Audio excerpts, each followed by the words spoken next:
little bit about how I became a nurse practitioner and a researcher that with a focus of multiple myeloma and blood cancers. It really started in high school. I took care of patients in a nursing home environment in the early 1990s, and I kind of really appreciated the opportunity to help patients. And so then naturally, I went on to obtain a Bachelor's of Science in Nursing, and I started my career at the Cleveland Clinic in August of 1994, so 30 years, yay.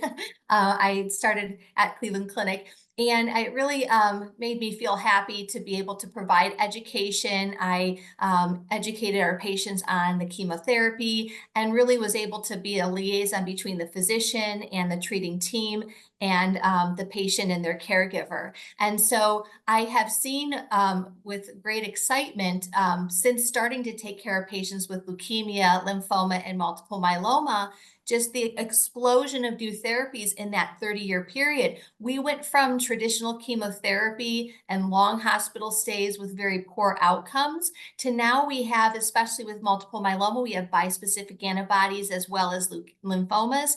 And then we have CAR T-cell therapy for both as well. Leukemia treatment has evolved as well. We have patients are exceeding normal lifespans if you have a quote unquote good blood cancer diagnosis that is caught early.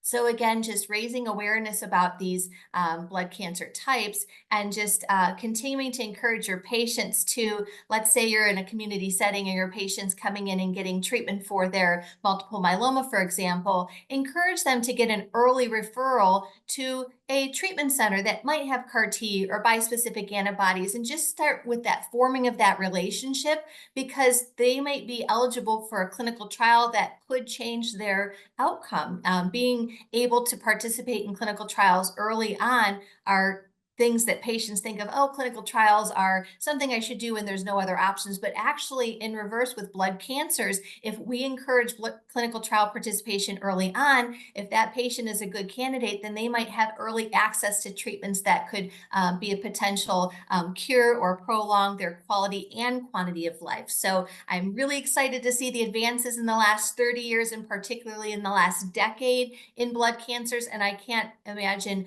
what the treatment landscape will look like in the next 5 to 10 years even.